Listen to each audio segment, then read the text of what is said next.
नमस्कार, मैं रवीश कुमार। श्रीलंका में सरकार नहीं है, वहां केवल जनता बची है जो सड़कों पर है। जनता की आंधी चल रही है और उससे बच के नेताओं के भागने के लिए सड़क नहीं बची है। कुछ महीने पहले की बात है जब यही जनता अपने उन नेताओं की दीवानी हुआ करती थी जिनके खिलाफ आज वो सड़कों पर है। श्रीलंका में जो भी हुआ है पहले उसके कारणों को समझना जरूरी है। वहां हो रही घटनाओं को लेकर भारत के लिए समानता निकालने से बचना चाहिए। कारणों और लक्षणों में समानताएं हो सकती हैं, मगर जरूरी नहीं कि घटनाएं भी उसी तरह से दोहरा दी जाएं। इस तरह की जल्दबाजी से बचने में कोई हानि नहीं। श्रीलंका में जो हो रहा है उसे अपनी आंखों की पुतलियों में सनसनी पैदा करने के लिए मत देखिए।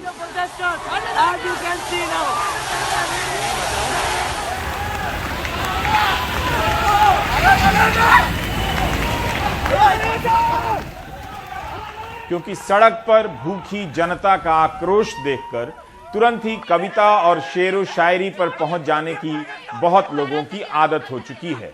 बात बात में किसी की नज़में ट्वीट कर शाम को पार्टियों में चले जाते हैं, अपनी लाइफ में व्यस्त हो जाते हैं।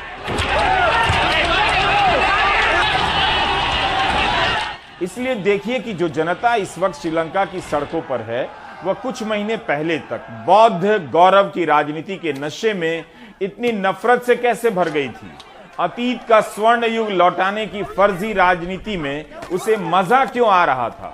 हिंसा की इन तस्वीरों से हम सभी को यह समझना चाहिए कि क्या जनता को जनता बनने में उसके घर के जल जाने तक का इंतजार किया जाएगा। तब तो यह जनता अपने ही किए की सजा भुगतती लग रही है। अपने घर की आग से बचने के लिए सांसदों के घर जला रही है। एक सवाल और ध्यान में रखिएगा, क्या इस संकट में केवल धर्म आधारित अंध राष्ट्रवादी राजनीति की भूमिका है? उन आर्थिक नीतियों की क्या भूमिका है जिसे कट्टर और उदारवादी दोनों प्रकार के नेता अपनाते हैं?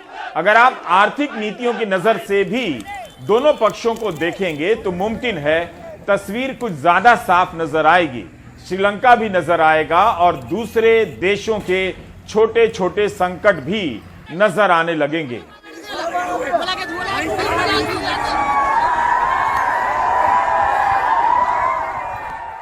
जनता को अंत में जनता का ही पजामा सूट करता है।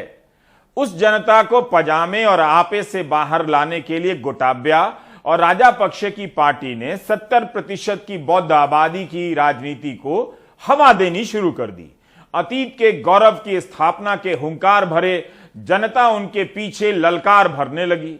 मैं कभी श्रीलंका नहीं गया और इस संकट से पहले भी गहरी दिलचस्पी का वक्त नहीं मिला।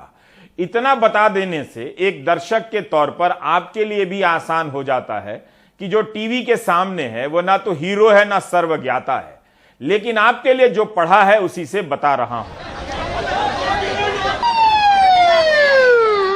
श्रीलंका की आबादी में 70% से अधिक बौद्ध धर्म के अनुयायी हैं। 12.6% हिंदू हैं, 9.7% मुस्लिम और 7.4% ईसाई हैं। 2020 के मार्च महीने में वहां के स्वास्थ्य मंत्रालय ने एक फरमान जारी किया कि कोविड से मरने वाले मुसलमानों को भी शवों को जलाना पड़ेगा, दफनाने की इजाजत नहीं होगी। जाहिर है यह वैज्ञानिक फैसला तो था नहीं, बहुमत के दम पर छोटी आबादी को डराने और सताने की गुंडई थी।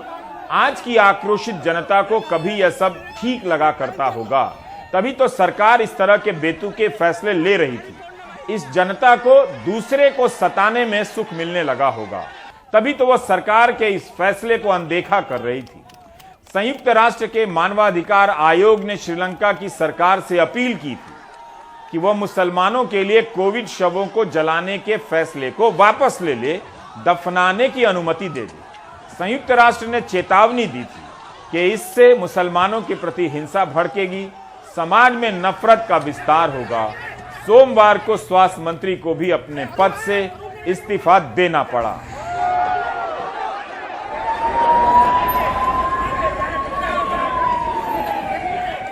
नवंबर 2019 में गोटाब्या राजापक्षे राष्ट्रपति बनते हैं।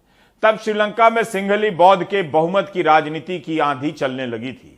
अगस्त 2020 में संसद के सत्र का उद्घाटन करते हुए गोटाब्या कहते हैं कि वे बौद्ध शासन व्यवस्था को बढ़ावा देंगे और उसकी रक्षा करेंगे। इसके लिए बौद्ध धर्म गुरुओं की एक सलाहकार परिषद बनाई गई, जिससे सरकार राय मशवरा करेगी कि शासन व्यवस्था कैसे चले। जब धर्म गुरुओं से ही सलाह लेकर सरकार चलानी थी तो फिर चुनाव ही क्यों करवाए जा रहे थे, लोग सांसद ही क्यों बन रहे थे। श्रीलंका के एक प्रभावशाली बौद्ध भंते मेदागामा धम्मानंदा ने प्रदर्शनकारियों का साथ देने का ऐलान किया है, सरकार से इस्तीफा मांगा है। इन्होंने 2019 में भी चेतावनी दी थी कि राष्ट्रपति और सभी राजनीतिक दलों को राजनीतिक मामलों में बौद्ध भंते को शामिल नहीं करना चाहिए। मेदागामा धम्मानंदा ने कहा है कि वे और कई दूसरे बौद्ध नेताओं ने राष्ट्रपति गोताबाया से मांग की है कि देश को संकट से बचाने के लिए अंतरिम सरकार की स्थापना करें और पद छोड़ दें। बौद्ध शासन की स्थापना की जड़ श्रीलंका में आधुनिक लोकतांत्रिक सरकार की स्थापना होने के समय से रही है, लेकिन राजा पक्ष ने अपनी राजनीति चमकाने के लिए इसे फिर से हवा देनी शुरू की और इस बार जोर पकड़ने लगी।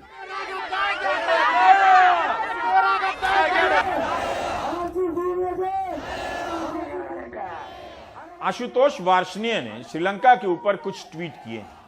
इसमें दी गई जानकारी से भी काफी कुछ समझा जा सकता है। 1956 में श्रीलंका में सिंगली भाषा को राष्ट्रीय भाषा का दर्जा दिया गया और तमिल को बाहर कर दिया गया। 1980 के दशक में वहां गृह युद्ध छिड़ गया, इतना लंबा विवाद चला।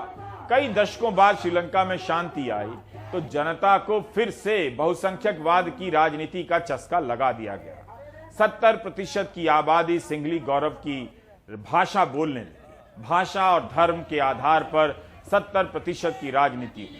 आप पूरे दक्षिण एशिया में ऐसा देखेंगे, हर जगह भाषा और धार्मिक पहचानों को लेकर सुलगाया जा रहा है।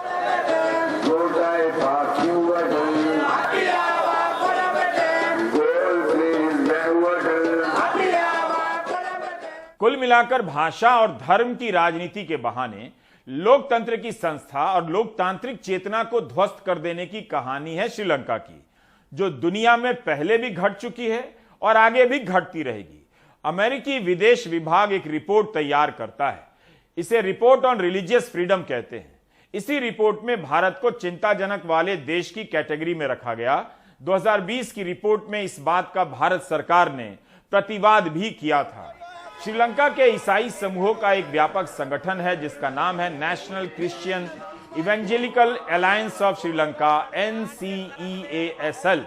इसकी एक रिपोर्ट के अनुसार 18 जनवरी 2020 के दिन 150 लोग गांव के एक चर्च में घुस गए और पादरी से कहा, धार्मिक गतिविधियों को बंद कीजिए, चर्च को बंद कीजिए। 23 फरवरी को एक और इलाके में चर्च में सर्विस चल रही थी। 100 लोग घुस आए और पादरी से सवाल करने लगे कि उनकी पूजा स्थल की कानूनी वैधता क्या है। इन 100 लोगों में एक बौद्ध धर्म का गुरु भी था, जिन्हें भंते कहते हैं, अंग्रेजी में मॉन्क। इन लोगों ने ईसाइयों से कहा कि गांव छोड़कर चले जाइए, दोबारा लौटने की सोचिए भी नहीं। धार्मिक भेदभाव की राजनीति में जनता को आनंद तो मिल ही रहा होगा, लेकिन देश में क्या हो रहा है इससे जनता दूर होने लगी। दूसरे धर्म के छात्रों को मजबूर किया गया कि वे बहुमत के धर्म की पुस्तकें स्कूल में पढ़ें, जबकि वहां नियम है कि सभी को स्कूलों में अपने अपने धर्म की शिक्षा दी जाएगी। कानून में कुछ और लिखा है, जमीन पर कुछ और हो रहा है। धर्म का आतंक फैलाया गया। 27 अक्टूबर 2021 को श्रीलंका में एक टास्क फोर्स का गठन होता है। इसे एक देश एक कानून भी कहा जाता है।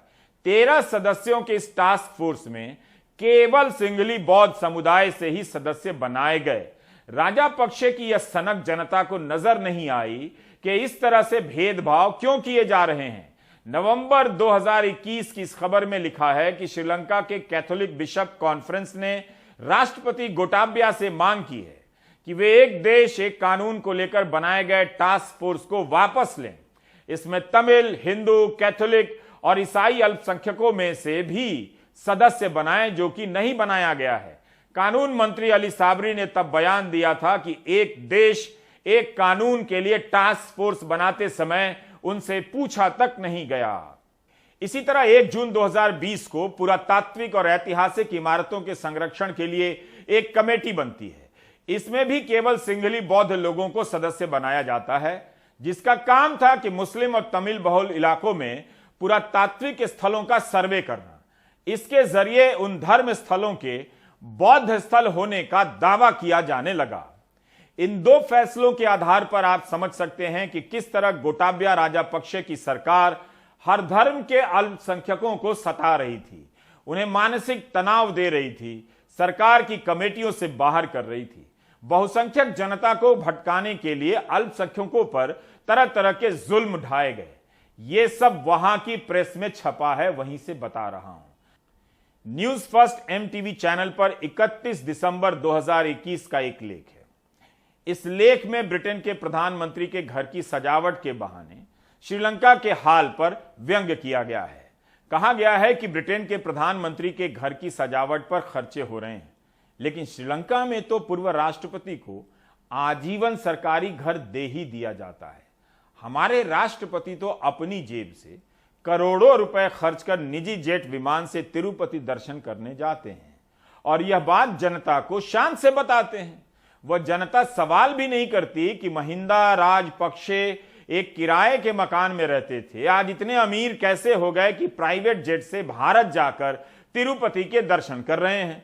लोगों को यह नहीं चाहिए कि वह भी जेट में यात्रा करें, बल्कि उन्हें चाहिए जरूरत की चीजें जैसे पेट्रोल, मिट्टी का तेल, बिजली, गैस सिलेंडर, सब्जियां, नारियल और मछली भी।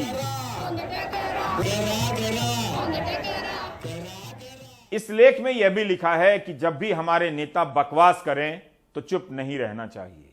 हमारी नियति हमारे हाथ में है। भवानी फोनसेका मानवाधिकार कार्यकर्ता हैं और श्रीलंका में वकील हैं।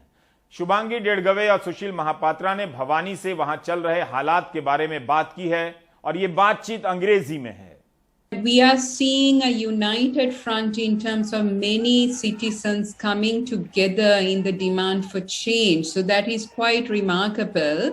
But this is not to take away from the fact that there are many, many issues that require attention.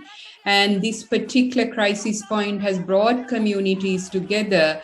But there are also many, many divisions and tensions that will require attention into the future. The government seems to have denied that there was a crisis point. I mean, if you look at what's been happening in the last few weeks, in Sri Lanka, we've had scarcity of essential items where people have had to stay in long queues to get essential food, fuel, gas, long queues to get petrol, diesel. So, you know, the warning signs were there that people were suffering. There were people also dying, staying in line in the last few weeks.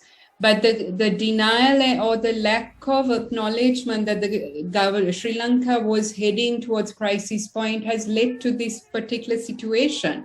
So yes, the government ignored to some extent the gravity of the situation. They could have done so much more. Sri Lanka में 2 महीने से शांतिपूर्ण तरीके से प्रदर्शन हो रहे थे।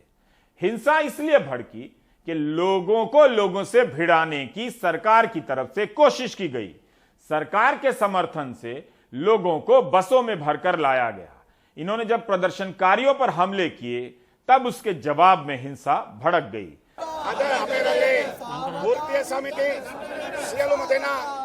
हमारे देश की मजदूर यूनियनों ने हड़ताल का ऐलान किया है। हम भी गोटाबाया और महिंदा राजपक्षे द्वारा गोलफेस में प्रदर्शनकारियों पर बर्बर हमले की सख्त निंदा करते हैं। देश भर में आज इस तरह के प्रदर्शन हो रहे हैं। गोटाबाया के सत्ता छोड़ने की मांग को लेकर हमने 28 अप्रैल और फिर 6 मई को हड़ताल की। उन्होंने क्या किया? उन्होंने जनता का गला घोटा, लेकिन फिर पूरे देश ने उन्हें सबक भी सिखाया।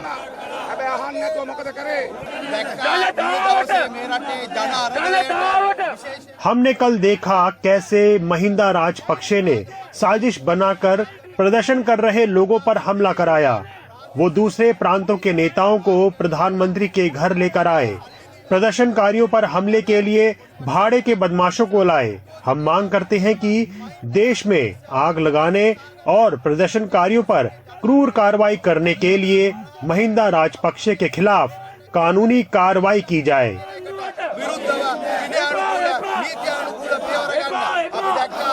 श्रीलंका के लोग ट्विटर पर लिख रहे हैं कि गरीब लोगों से कहा जा रहा है कि सरकार की योजना का लाभ तभी मिलेगा जब वे सरकार का विरोध कर रहे प्रदर्शनकारियों पर हमले करेंगे।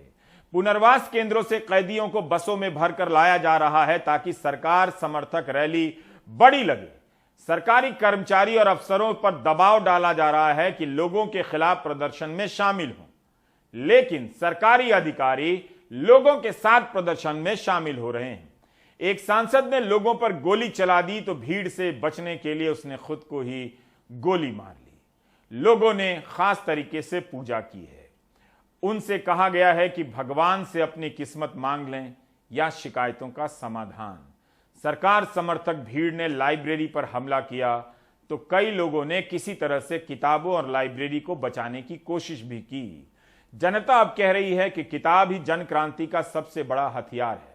व्हाट्सएप यूनिवर्सिटी के देश में इस बात को नहीं समझा जा सकेगा, लेकिन व्हाट्सएप के इस दौर में कहा जा रहा है कि किताब ही क्रांति का हथियार है। यह सुंदर बात है कि लोग किताबों की कीमत समझ रहे हैं। बहुत सारी तस्वीरें और वीडियो हमें श्रीलंका की पत्रकार मैरिसा डिसिल्वा के ट्विटर हैंडल से मिली है और उनकी इजाजत से मिली है। मालवड़ा बाहरी कोलंबो, बासिल राजपक्षे का बंगला आग की भेंट चढ़ गया। कैंडी श्रीलंका, पूर्व मंत्री केहलिया रामबुकवेला के घर को भी आग लगा दी गई। हम्बनटोटा श्रीलंका, राजपक्षे परिवार का घर जला दिया गया। श्रीलंका में सरकार से नाराज प्रदर्शनकारियों का गुस्सा इस तरह दिख रहा है। जगह जगह ये आगजनी अब आम हो गई है। सोमवार तक 40 से ज्यादा मंत्रियों, सांसदों और सरकारी संस्थानों के सदस्यों के घरों को आग लगा चुके प्रदर्शनकारी अब भी थम नहीं रहे। प्रदर्शनकारियों के हमले के डर से पूर्व प्रधानमंत्री महिंदा राजपक्षे अपने परिवार के साथ एक हेलीकॉप्टर के जरिए कोलंबो पुलिस पार्क ग्राउंड से निकल गए। उन्होंने कोलंबो से करीब 270 किलोमीटर दूर त्रिंकोमाली के नौसेना बेस में शरण ली है, लेकिन प्रदर्शनकारियों ने नौसेना के इस ठिकाने को भी घेर लिया।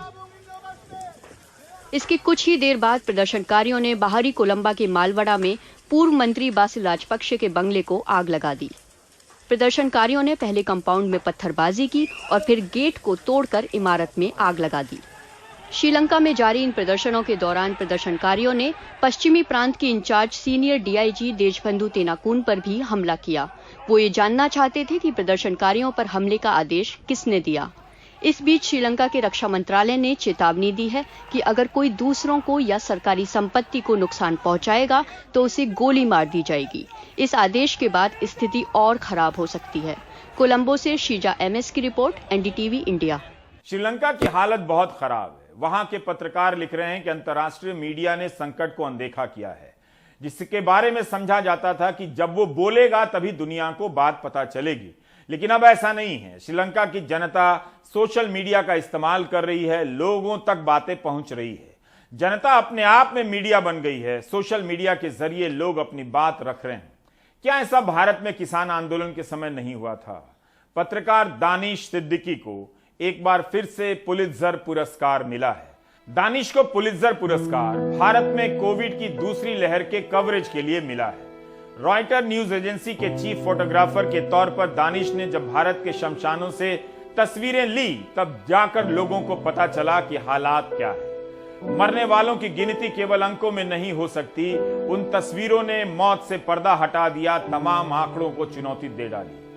उसके बाद दानिश अफगानिस्तान चले गए, जहां तालिबान और अफगान स्पेशल फोर्सेस के बीच की क्रॉस फायरिंग में फंस गए और गोली लगने से उनकी जान चली गई। दानिश को 2018 में फोटोग्राफी के लिए पुलित्जर पुरस्कार मिल चुका है। दुनिया की ऐसी कोई प्रतिष्ठित पत्रिका नहीं होगी जहां दानिश की तस्वीरें ना छपी हों, जिसने पाठकों को संवेदनशील ना बनाया हो। दिल्ली दंगों में दानिश की तस्वीरें आज भी बोलती हैं। दानिश के पिता अख्तर सिद्दीकी और मां शाहिदा सिद्दीकी को एनडीटीवी इंडिया के दर्शकों की तरफ से बधाई। दानिश के साथ साथ अमित दबे, अदनान आबिदी, सन्ना इरशाद मट्टू को भी पुलित्जर पुरस्कार मिला है। सभी रॉयटर से जुड़े हैं और इन सभी को बधाई। मूल बात यही है कि सरकार के दावे अपनी जगह पर होते हैं, लेकिन पत्रकार का काम अपनी जगह पर होता है। जब पत्रकार अपना काम नहीं करेगा तब क्या होगा? इसका कोई एक जवाब तो नहीं हो सकता। असम वार्ता व्हाट्सएप बॉट और मासिक न्यूज लेटर लॉन्च किया जा रहा है। ये एक ऐसा विशेष प्लेटफॉर्म है जो सीधे नागरिकों से जुड़ता है। साथ ही नागरिक भी असम सरकार के साथ जुड़ते हैं। असम या देश का कोई भी नागरिक असम वार्ता व्हाट्सएप बॉट के माध्यम से असम सरकार द्वारा किए जा रहे कार्य, योजनाओं के बारे में जानकारी प्राप्त कर सकता है। असम वार्ता व्हाट्सएप बॉट से आप अपनी पसंदीदा भाषा में बात कर सकते हैं। साथ ही आप अपना ईमेल आईडी देकर न्यूज़लेटर को सब्सक्राइब कर सकते हैं। असम वार्ता सरकार और जनता के बीच संवाद का एक ऐसा माध्यम है जो टेक्नोलॉजी के युग में नागरिकों को सरकार की हर गतिविधि से अपडेट रखेगा। लेकिन क्या ये एक जवाब है? गृह मंत्री अमित शाह ने यह अखबार लॉन्च किया है असम में। असम सरकार का यह अखबार है जो महीने में एक बार आएगा। जिस सरकार की हर बात उसी क्षण सारे चैनलों पर कवर होती है, उसे मासिक समाचार पत्र की जरूरत क्यों पड़ी? पुलित्जर कमेटी को रिसर्च करना चाहिए कि कहीं ऐसा तो नहीं होगा कि जब पत्रकार पत्रकारिता बंद कर देंगे तो सरकारी संस्थानों में पत्रकारिता को बचाए रखने के लिए सरकार को पुलित्जर पुरस्कार दिया जाएगा। लोकतंत्र के अंदर लोकतंत्र का निर्णायक मत देश के एक एक नागरिक का है, उसको जानने का अधिकार है। उन्होंने जो सत्ता दी थी वो सत्ता का उपयोग उनके हित में किस प्रकार से, और आज ये जो प्रयास हुआ है वो भी एक प्रकार से स्तुत्य प्रयास है। अभी न्यूज़लेटर वो कोई एक बार का क्रम नहीं, ये न्यूज़लेटर निरंतर चलता रहेगा। हर महीने, हर सप्ताह, हर 15 दिन आप क्या कर रहे हो, ये जब कहना होता है तो करना भी पड़ता है, क्योंकि जनता देखती है, जनता जानती है। न्यूज़लेटर शुरू करना बड़ा सरल है, मगर सरकारों के न्यूज़लेटर को चलाना, क्योंकि बाद में छापोगे क्या अगर कुछ करोगे नहीं तो। ये साहस भारतीय जनता पार्टी की सरकारें ही करें। इन दिनों इतनी तेज गर्मी पड़ रही है, इसके बाद भी सारा कवरेज राजनीतिक गतिविधियों के आसपास सिमटा हुआ है। उसमें भी ढंग से 3-4 सवाल नहीं उठाए जा रहे हैं। केवल नेताजी के आने ले जाने का कवरेज हो रहा है। मगर इस महंगाई और गर्मी में आम लोग किस तरह से मुकाबला कर रहे हैं, इसकी खबर भी लीजिए। अपने समय के हालात से अनजान मत रहिए। अनजान बने रहने से पानी का संकट दूर नहीं होता है।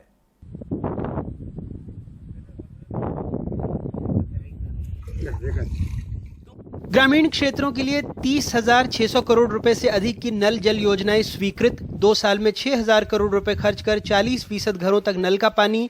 4,270 से अधिक गांवों में 100% नल जल। 48,75,000 घरों में नल कनेक्शन। ग्रामीण क्षेत्रों में 5,57,000 हैंडपंप और 16,915 नल जल कनेक्शन। ग्रामीण क्षेत्रों में 95.80% हैंडपंप चालू। ये मुनादी डिंडोरी जिले के अझावर माल गांव में हुई। सारे जल स्रोत सूख गए हैं, पानी को लेकर झगड़ा आम है। ऐसे में ये फैसला पंचायत ने लिया है। हैंडपंप बस स्टैंड में न्यूज 4 सालों के निकाले हुए आप लोग 2 मटके ले जाओ, 2 मटके पानी भरकर अपने घर जाओ। इसके बाद में 2 मटके से अगर तीसरा चौथा मटका अगर मिला गया है एक आदमी के, तो उसके आगे कार्रवाई किया जाएगा। बड़वानी के लाईझापा गांव में भीषण पेयजल संकट है। लोग सारे काम छोड़कर पानी की जुगत में लगे रहते हैं। गांव वाले कहते हैं पानी संकट के चलते 10 से ज्यादा बहुएं घर छोड़कर चली गई हैं। 150 से ज्यादा युवकों की शादी नहीं हो रही है। अरे 100-150 का लगभग है। अच्छा, जो कुंवारे हैं अभी? हाँ। और ऐसी लड़कियां कितनी अपनी जो शादी के बाद में घर चली गई वापस? यहाँ पे क्या है, अभी 10 लड़की जाती रहेगी, वापस चली गई। हाँ, वापस चली गई। 2 किलोमीटर से जाना पड़े। कितना घर है यहाँ पे? यहाँ का लोके टापरी छे जीवनपुर में 10 जार घर से टापरी छे। जेठ में काखुर नालिया में रोवे तो पी जाओ करी और तेन जात रोवे काई पी ले। इसी जिले के गोलगांव, खैरवानी और सेमलेट में महिलाएं झिरी और गड्ढों से पानी भर रहे हैं। खच्चरों से पानी ढोया जा रहा है। मासूम बच्चे भी सर पर पानी के बर्तन रखकर ले जाने को मजबूर हैं। पशुओं के साथ सामाजिक न्याय की ये तस्वीर पशुपालन एवं सामाजिक न्याय मंत्री प्रेम सिंह पटेल के विधानसभा की है। शादी तो ऐसी चीज है, पानी मिले नहीं मिले पर शादी कहाँ मिले।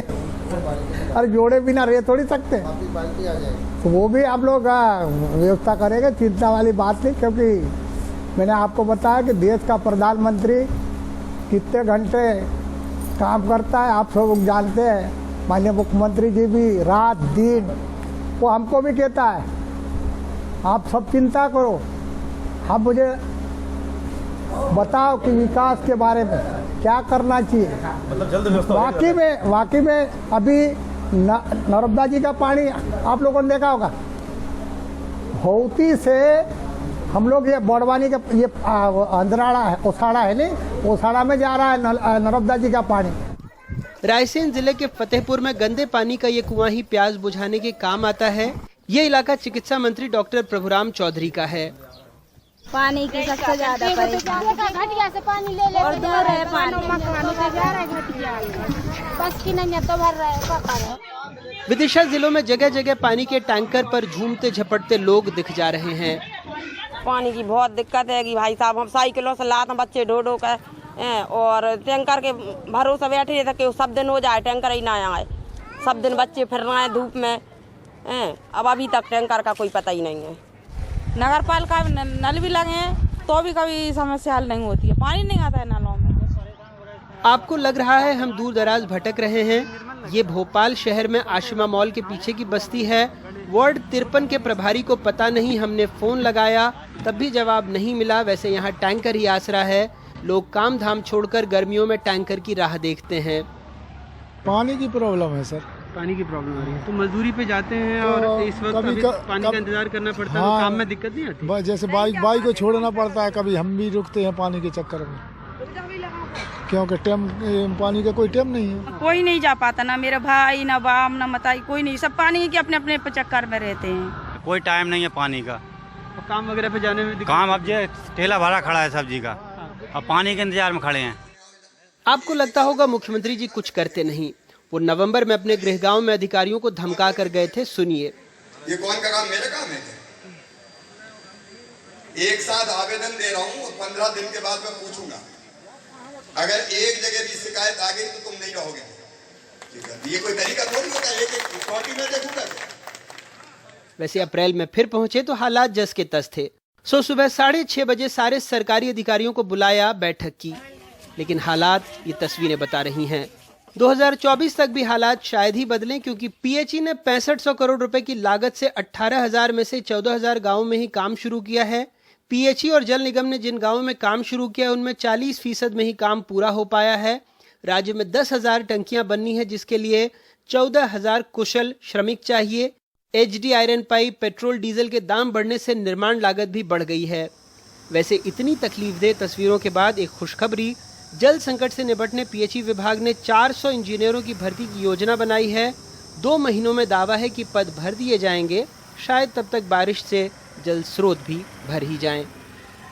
पानी को लेकर हमारे मुख्यमंत्री जी बहुत ही संजीदा हैं। आजकल वो संस्कृत, रहीम और तुलसीदास सबको उद्धृत करते हुए कहते हैं, हमारी संस्कृति में कहा गया है, अमृतम बे आपा, अमृत क्या है? जल ही अमृत है। रहीमन पानी राखिए, बिन पानी सब सून, पानी गए न उबरे मोती मानुष चून। फिर वो तुलसीदास जी को उद्धृत करते हुए कहते हैं, सिमट सिमट जल भर ही तलावा, जिमी सद्गुण सज्जन पही आवा। तालाब के महत्व को गोस्वामी तुलसीदास जी ने उस समय रेखांकित किया, इसलिए पानी तो होना ही चाहिए। इस सृष्टि को आगे बढ़ाने के लिए बिना पानी के काम चल नहीं सकता। और ये बातें मैं नहीं, मुख्यमंत्री शिवराज सिंह चौहान कह रहे हैं। बावजूद उसके राजधानी भोपाल में क्या हालात हैं आप देख सकते हैं। अपने सहयोगी मुनाफ और कैमरा पर्सन रिजवान खान के साथ अनुराग द्वारी, एनडीटीवी इंडिया। महान संतूर वादक, पद्म विभूषण, पद्मश्री पंडित शिव कुमार शर्मा का निधन हो गया है। 84 वर्ष के शिव कुमार शर्मा कई दिनों से बीमार थे। उस्ताद अमजद अली खान ने कहा है कि उनके निधन से एक युग का अंत हो गया है। कई फिल्मों में उन्होंने संगीत दिए हैं, लेकिन संतूर पर संगीत की उनकी दुनिया फिल्मों से कहीं ज्यादा बड़ी है। अगर आप जीवन से निराश हैं, किसी तरह से गर्व नहीं कर पा रहे हैं, तो ब्रेक में जाने से पहले इस वीडियो को आराम से देखिएगा। गृह राज्य मंत्री अजय मिश्रा के बेटे आशीष मिश्रा को पेशी के लिए ले जाया जा रहा है। जिस तरह से आशीष मूंछों पर ताव दे रहे हैं, उसे देखकर अगर आपको आनंद नहीं आता है, तो फिर आप भारतीय समाज में मूंछों के महत्व के बारे में कुछ नहीं जानते।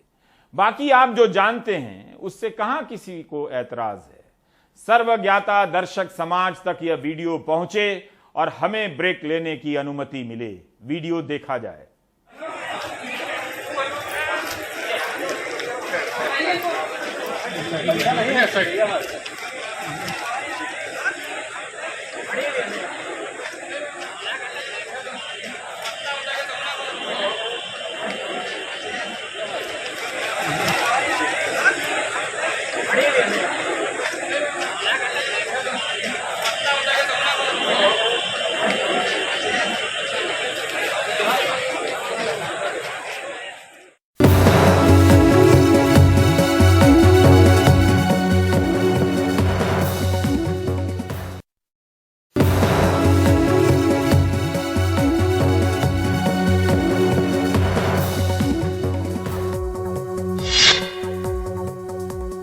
सुप्रीम कोर्ट ने राजद्रोह से जुड़े कानून के सिलसिले में सरकार से पूछा है कि जब तक सरकार ब्रिटिश दौर से चले आ रहे इस कानून की समीक्षा कर रही है, तब तक क्या इस कानून के इस्तेमाल पर रोक लगाई जा सकती है। सरकार को बुधवार को इस सवाल का जवाब देना है। इससे पहले सरकार ने सोमवार को सुप्रीम कोर्ट में कहा था कि उसने इस कानून की समीक्षा का फैसला किया है।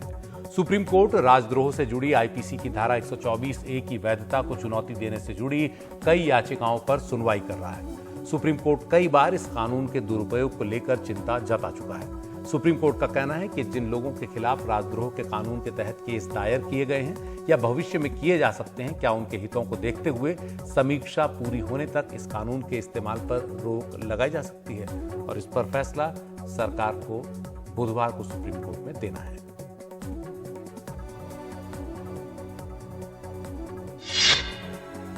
वाराणसी के काशी विश्वनाथ मंदिर ज्ञानवापी मस्जिद को लेकर एक टिप्पणी पर लखनऊ यूनिवर्सिटी के प्रोफेसर रविकांत चंदन के साथ छात्र संगठन एबीवीपी के कार्यकर्ताओं ने मंगलवार को धक्का मुक्की की और उनके खिलाफ नारे लगाए। प्रोफेसर रविकांत ने सोशल मीडिया पर इस मुद्दे पर एक चर्चा में पट्टाभी सीतारमैया की किताब फेदर्स एंड स्टोन्स से एक कहानी को उद्धृत करते हुए बताया था कि क्यों मुगल शासक औरंगजेब ने वाराणसी में काशी विश्वनाथ मंदिर को ढहाया था। हालांकि प्रोफेसर रविकांत ने कहा कि वो इस कहानी की पुष्टि नहीं कर सकते। इस कहानी में एक तथ्य को झूठा और आपत्तिजनक बताते हुए एबीवीपी के छात्रों ने आज विश्वविद्यालय में विरोध प्रदर्शन किया। पुलिस और विश्वविद्यालय प्रशासन के दखल से प्रदर्शनकारियों को प्रोफेसर रविकांत से अलग किया गया। उधर प्रोफेसर रविकांत ने एक वीडियो बयान जारी कर कहा कि उनकी आवाज इसलिए दबाई जा रही है क्योंकि वो एक दलित हैं। उन्होंने कहा कि हिंदू भावनाओं को ठेस पहुंचाने का उनका कोई इरादा नहीं था और वो सिर्फ किताब के एक अंश को ही पढ़ रहे थे, उसकी पुष्टि वो नहीं करते।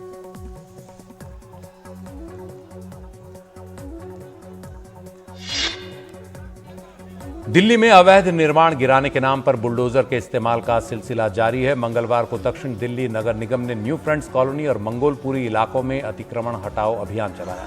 इसके तहत फुटपाथ पर रेहड़ी पटरी वालों के सामान पर बुलडोजर चलता रहा और गरीब लोग देखते रहे।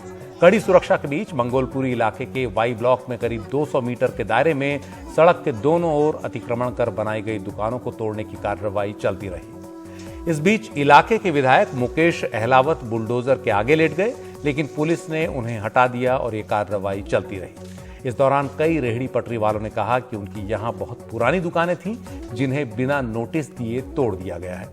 उधर एमसीडी के बुलडोजर जब न्यू फ्रेंड्स कॉलोनी पहुंचे तो रेहड़ी पटरी वाले पहले ही अपना सामान हटा चुके थे। रविवार को दिल्ली के शाहीन बाग में ऐसी ही कार्रवाई शुरू हुई थी, हालांकि भारी विरोध के चलते कुछ देर बाद वो रोक दी गई। इस मामले में आपके स्थानीय विधायक अमानतुल्लाह खान के खिलाफ सरकारी कामकाज में बाधा डालने का केस दायर कर दिया गया है।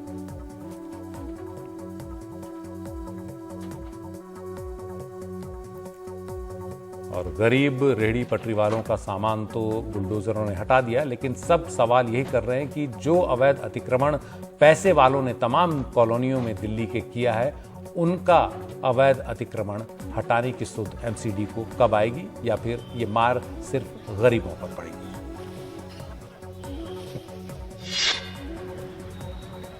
बीजेपी की दिल्ली इकाई ने दिल्ली में मुगल शासकों के नाम पर रखी गई सड़कों के नाम बदलने की मांग की है। इस सिलसिले में दिल्ली बीजेपी के अध्यक्ष आदेश गुप्ता ने उत्तर दिल्ली म्युनिसिपल कॉरपोरेशन को एक खत लिखा है। खत में कहा गया है कि सड़कों के नाम मुगल शासकों के नाम पर रखना गुलामी का प्रतीक है और इन्हें बदला जाना चाहिए। आदेश गुप्ता ने मांग की है कि तुगलक रोड का नाम बदलकर गुरु गोविंद सिंह रोड, अकबर रोड का नाम बदलकर महाराणा प्रताप रोड, औरंगजेब लेन का नाम बदलकर अब्दुल कलाम लेन, हुमायूं रोड का नाम महर्षि वाल्मीकि रोड और शाहजहां रोड का नाम बदलकर जनरल बिपिन रावत रोड रखा जाना चाहिए। अब देखना है कि नाम बदलवाने की स्थानीय बीजेपी की ये नई मुहिम कितना सिरे चढ़ पाती है।